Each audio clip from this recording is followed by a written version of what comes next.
Good morning, everyone, and thank you for tuning in to another episode of Coffee and Something Stronger. My name is Cody Nord, Executive Director of Georgia Interfaith Power and Light. Coffee and Something Stronger is a coffee chat style interview show where we sit down with faith leaders, elected officials, and social justice practitioners in our community to talk at the intersections of faith, climate, and justice. And this morning we have on a very special guest, Reverend Winnie Varghese, the rector at St. Luke's Episcopal Church here in Atlanta, a good friend of Gipple, and definitely a good friend of the justice movements here in Atlanta. Winnie, thank you so much for joining us. Thank you. Thanks for having me on the show. I'm happy to be here. Absolutely. I'm looking forward to our conversation. And I think that you have a reading to offer us this morning to open, so I'll invite you to do that now. Thank you. This is from Lorraine Hansberry. I wish to live because life has within it that which is good, that which is beautiful, and that which is love. Therefore, since I have known all of these things, I have found them to be reason enough, and I wish to live. Moreover, because this is so, I wish others to live, for generations and generations and generations and generations. Yeah, thanks so much for that. What about that speaks to you, and why did you want to bring it to this conversation? So Lorraine Hansberry is probably known best to us as a novelist, the Caribbean woman, black woman, novelist, late last century. So before this time, kind of telling stories that weren't told. Even at my age, I read them in college, and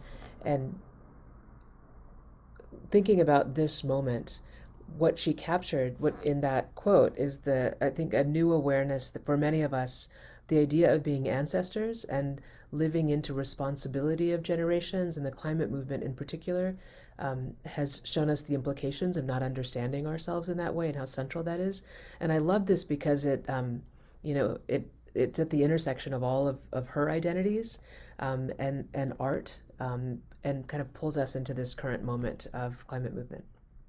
Yeah, thanks. So I love the sort of repetition of living on and on for generations and generations. It's so important.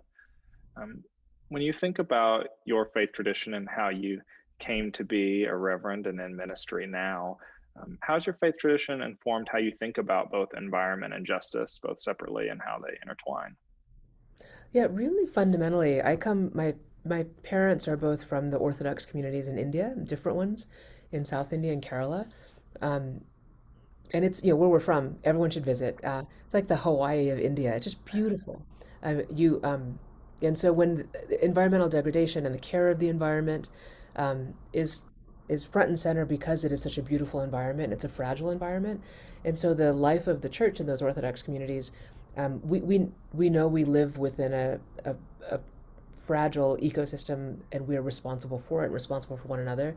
So that's always been a part of I've taken those words very literally because I was taught to, that we are stewards of creation, and stewards means caretaker, and the earth has greater power than us, but also needs our care. Um, and so it's kind of fundamental to my understanding of what it means to be an Indian, to be a Christian. But I grew up in Dallas, Texas, where I can tell you that wasn't the conversation in Dallas. Definitely not among Christians in Dallas that I knew. So for me, it always had to do with India, that Mm, the water levels were dropping in the canals, that we knew that construction made that happen, that you could see pollution and garbage beginning to be on the street, and that wasn't there earlier. And you could see really robust conversation around that. And when there were floods, you would see bishops and clergy kind of engaging why and knowing the science mm, behind that and of caring for the whole community. So if there's when the tsunami came, when it came to our part of India, they sent buses from the cities to the shore to bring everybody up and out so that they wouldn't be harmed, and then tried to deal with the implications of the storm. That we collectively care for one another as part of our state identity and our place identity. So that's just a part of how I'm wired, and I'm so grateful for that history. As an Episcopalian, a part of where that comes from in our tradition is we come from established churches, so churches that were aligned with government, like the Church of England, if anyone's watching all the stuff for the Queen.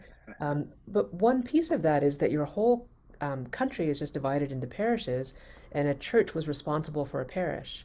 So whoever lived there, whatever their religion was or their practice, whether they showed up or not or gave or not, they were part of the responsibility of the local clergy person who in old times was the local government official as well. But that also meant for the water and the soil and the glebe and the roads. And I think a little bit of that comes into our tradition of when we say parish in the Episcopal Church, we don't mean our congregation or our building. We mean the area that we're responsible for. So that doesn't always map out completely. Like there's an Episcopal church, less than a mile away from me. So Sure. arguably we share a parish. But I think it's a little bit in our bones that we're responsible for more than our fellow believers. And I find that to be a really beautiful way to imagine what it means to be a Christian in this time. Yeah, I have several things that I want to ask you about this. I guess the first one would be, yeah, you've talked about sort of the robust experience and the lessons that you brought from India, and obviously you've been all around the country doing this work. What are the lessons learned from that that you think would be valuable for clergy and people of faith to kind of lift up and implement here? One of the things I've been thinking about really recently, and I haven't talked about this yet, so this might, who knows how this will go, um, is I'm noting as I turned 50 this year, I've been a priest for a while, like for over 20 years, that I think one of the hard parts of what we do, the really difficult parts on the ordained side, is almost all of us have some kind of itinerancy built into how we are clergy. We're encouraged to move and to move for the next job and to keep things healthy and have new bodies come in. And I know what that was trying to correct for. Like you don't want people to get too settled and we worry about decline and all that. You want people to have opportunities. Um, but I kind of, I wish we could stay longer. I'm Yeah. thinking of like how I would understand the place I first worked 15 years later, what I thought I had to prove in coming in quickly and knowing I had to leave quickly, that there's tasks you want to get done, as opposed to knowing you're going to be in relationship for 15 years or 20 years. Mm, And I think to me that has to do also with how we think about social justice movements and environment. If I'm going to be here thinking about incarceration for 25 years, that's a different thing than if I know I'll be gone in 6, or 5. yeah. And so I wish I wonder if we're at a time to think about time and the deep commitments that movements take. I've been very fortunate and just lucky. Like people, like I get attention. Like people will, more than I deserve for doing things that many of my colleagues are doing. So I might get some media attention, or I might get to do something in public. But the real work isn't the communicating of it, which is what we do in public, or the translating. It's part of the work.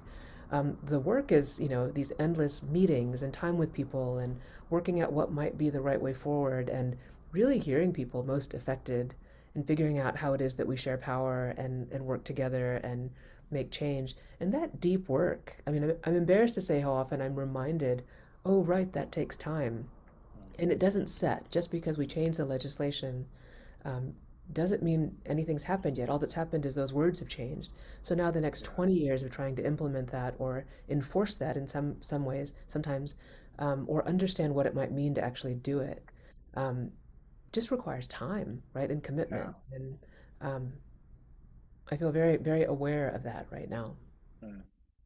Yeah, the timing piece is interesting because you also talked pretty clearly about place, and that definitely overlays. And so, we talk a lot about that the sort of tenet that it's really hard to love all of creation if you don't learn to love a particular place and Yeah. grow rooted in a particular place. And so I wonder how that also the idea of place and where you're situated now and where you have been situated and where you might be situated later also impacts the way that you think about environment and climate stewardship.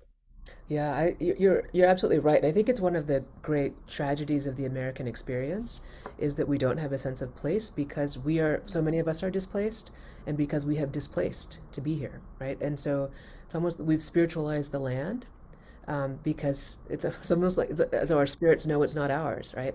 Yeah. So it's one of the great, I think, dilemmas of American identity, and I don't know that there's a solution, frankly. But to be more practical, when I was at St. Mark's in the Bowery in New York, it was massive for New York. It was a couple acres, but it was the full block of Second Avenue between 10th and 11th. That corner was us. And I remember starting to understand that like our job was like there was literally land and it was polluted and it had construction debris in it and needles and spoons with burn marks and all kinds of things you don't want to touch. And Um, the couple of years of literally getting our hands on all of it, of not just the facilities guys doing it and not just the tree guys we paid, but that we spent a lot of time in that earth and pulling those weeds and moving those bricks, um, and kind of learning to we learned to be the community together as we learned to equip this earth to be itself again and to feed Yeah. it. It was we were kind of parallel. It was paralleling us feeding our community. So it was the and all of those people in that church, like none of them were 5 generations from the East Village. Like that's not what the East Village is. Right. It's like how do we really tend to all of it while we're here? Whereas I think they had, and for no fault of their own, had become a community barely surviving, like so much of the main line, and trying to keep the basic pieces in place so they could still be a church. And it was so wild to watch us take on tasks we had no capacity to actually do. Like, how do you bring Earth back that's full of construction debris from a fire? Right. You know, how poetic, right? And we literally couldn't afford to replace the soil and dig it all Mm. up, and it felt wrong. So we tended it. We kept tending it and working on it, and nature did the work, right? So place is so profound. And coming to St. Luke's, um, I'm so aware. One, that the site is big and the place is big, and it's a lot of concrete. That you can see there are parts of this that can be green and stay green and be more green and should be a haven in this city. And then there's this responsibility with this much of a footprint downtown, um, to discern like what is true and right for who we are and for the city and this place, and wise. And it feels like an awesome responsibility for this community to discern.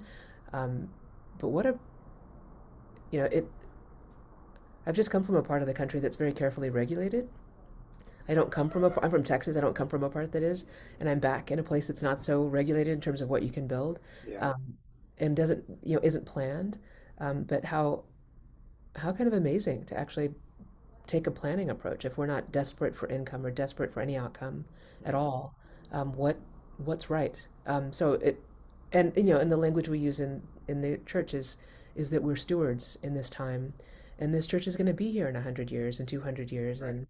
and stuck with our decisions, right? So it's partly why I think I'm thinking of Lorraine Hansberry. So Yeah. I mean, yeah, that's such a beautiful approach, and I think the standing out point of equipping the earth to be itself is a really great approach, and that's really powerful to think about. Well, I mean, you're starting to talk about it now, but what are you excited about that's happening at St. Luke's around these themes, and what are you when you vision out, what you hope for the place that you're situated in? What are your hopes? this church is amazing. First of all, I've never been anywhere. Where I go, I feel like, and you got to come visit. You got to come see this church. What a remarkable group of people, and you can feel it in the room. How sincere and loving this place is. Um, my sense is who we are is a very we're very in our context is it's kind of a magnetic church, like, and there are many churches like that in Atlanta. So that part is just exciting. um, Around, so there are many things I've been excited about. But one is this is a very congregation led, lay led group of people. So there's a lot going on. Almost everything you see that's happening is because some members of the church decided they either saw something they wanted to fix or something they wanted to work on or do together, and they're doing it and they're inviting others to join them. So on the physical plant, where you see that is there's a park on one side, and we're on the downtown connector, so we're on a highway on that side. Right. There's nothing going. It's fumes and it's filthy, Yeah. and they've put in a park. There are trees and hedges and flowers and benches, and it's kind of tender and lovely. In a neighborhood that you wouldn't build a park in, frankly. Yeah. It's highway, it's desolate on the other side, right? Um, so that's here, and it seems to me a little bit of a marker of what we can do. And then right Yeah. next to it are we've got some raised beds and more flowers, and we've got lawn that the kids roll down, and we've got a grove of trees in a circle where there used to be a building apparently not that long ago, and they knocked a building down. But it's grown into this grove of trees has grown up that's kind of a perfect little outdoor chapel. Like we can like Mm. get 100 chairs or 150 chairs in there and do a service outside. And all these church buildings are designed to replicate a grove of trees. Like that's what we're doing. And so there's an Yeah. actual grove of trees.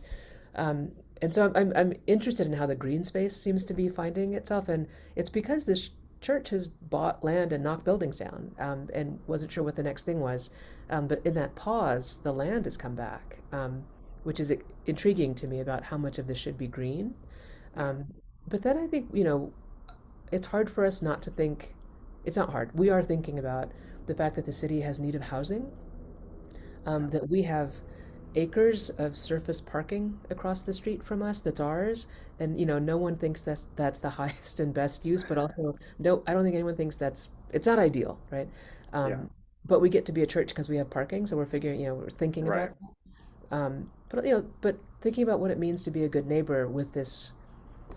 I don't know how to say it, except there's just a lot of land around us. But while we're thinking about that, we have groups in this church working on an economic equity project in the Old Fourth Ward. We're at kind of the right at the corner of the Old Fourth Ward. We have groups working on any social issue you can imagine, from voting and access and poll watching, and registering people to vote, to mass incarceration and decarceration, and conversations across difference, anti-racism, racial justice, LGBTQ plus inclusion, and at the heart of all that is for us, what does it mean to be a Christian in this time? So the thing I find most encouraging and inspiring about this place is I think there's a real desire to speak into all those spaces as faithful Christians, to integrate all those parts of our lives, and a real belief that the Spirit is at work among us, and we want to have words for that, as we go out and try to do the work we're supposed to do. The church is really good at doing the work. I feel like if we have a growth area, it's having words for it. Yeah, I mean, all the things that you named is such incredible work that you're doing there. And again, just struck by the phrase of, it isn't exactly where you would put a park if you were planning it, which is almost the reason that it deserves to be there. It's a prophetic witness of, yeah, you wouldn't put it there, which is almost, it is the reason why it should be there. I'm grateful for that witness. You named a lot of different intersectional issues that intersect with climate. And why do you think that it's important for people of faith to get involved in policy advocacy work and some of these larger systemic injustices that are woven through our communities? Yeah, the Bible says a lot about how we're supposed to be organized as people, about how we're supposed to be a community, a lot, right, all the way through. It says less about what we as individuals are supposed to do. It says some stuff, but less. The Bible is really kind of like that. That's what people wrote about, and it's what, frankly, it's what God had to do with in the tradition that we come from. And I don't know if that's true for every tradition, but it's definitely true for us. God like speaks to how to organize Israel, right? How to be a tribe in the right way. Jesus, like that's what God through the prophet says over and over, right? How to set it all up. Even Abraham's call was about creating a community, a nation, right? And so the Bible asks us and invites us to think that way. And so for Jewish people to be a people, right? And it's really interesting that Protestantism has like pulled us down to like, what do I do? Right? Who am I? That it's me and God alone on this island. And there are, political reasons and social reasons why that's what it's become. But it's a great misread of the tradition, frankly. Yeah. And so policy and government, and advocacy is how we impact who we are as a society, as a community. And the Bible is pretty clear. Like you can't show up and say, hallelujah, praise the Lord when people are bleeding on your streets. Yeah. And it's pretty brutal what the prophets say God thinks of that. So we are reminded over again over and over by hearing the stories of others, who we're supposed to be. And I'm not a kind of fling the Bible around person, but I feel like that it's actually pretty clear, Yeah. what that's supposed to be. And I think where we've gotten compromised is, one of the reasons is because the church was so long associated with power and imperial power and maybe very problematic power that many Christian groups were founded in resistance to. Baptists exist because they were being oppressed by the Right. by the monarch, right? And many Protestants exist for that reason. And then Catholics in this country were a minority. So you have all these groups that understand themselves as protecting their small claim. But that it's important for us to know those histories, to know that here in this country, we are the vast majority, both in population and in power, that we have responsibility for a whole. We're not disempowered in that way. And, at the best, in our more liberal traditions, we don't want to impose our religion. And I would agree that we don't want to tell people they must believe a certain way or they're punished. But a lot of our religion has to do with what the social good is. And I think that's actually a real gift of our tradition. And we undermine, or undermine's the wrong word, but we make it too shallow when we don't take that out into the community. Yeah. Well, you also mentioned kind of intersecting with these things, the importance of voting and the get out the vote work that congregants are doing there. We just launched our Faith Climate Justice Voter program to get people of faith and clergy involved in the get out the vote work here and getting people to vote their values. And so I'm curious about why you all as a congregation think that that's really important, and what you would say to people of faith that are trying to organize this work. I really it understood this through the lens of the Black church. It's not my heritage, but I think Black church leaders have named it in a way that that no one else has. And so I've heard people call voting the sacrament of democracy. And so sacraments for us are how God's grace is made visible in the world concretely. And so democracy is a value, it's a principle. Voting is what makes it real, right? Our votes are how it functions, right? And it can only be as vibrant as our capacity and our insistence on participating. Again, I pull an Indian one on this, right? I'm from India. My parents remember when the British, my father remembers when the British left, and a big part of the British leaving was that we got the vote. That's what South Africa was about, was voting, right? The anti-apartheid movement, people got Yeah, access to the vote. Yeah, and for people who are alive during the civil rights era, um, it's a precious thing, right? It was fought for. One that we take so for granted that when we say we're divided 50-50, we mean the 30 something percent of this country that votes is divided sort of 50-50. But that's, 50% of 30, you're getting to like 15 or something. So right. the vast majority of Americans are not represented in our electoral process, and I think it's a scandal.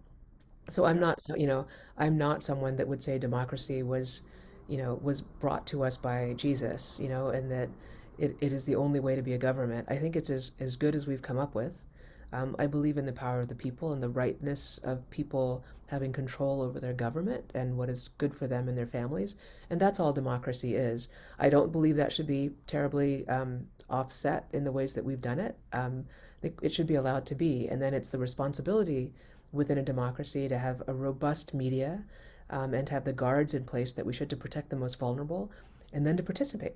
And we don't have all those parts right now, unfortunately. So voting, and I respect why for many can feel shallow. Um, get out the vote can feel like a small piece when all these other pieces don't work, right. and more radical activism makes more sense. And I was absolutely, it might still be to a degree, one of those. Like I haven't seen a lot work out so well because of those Yeah. processes.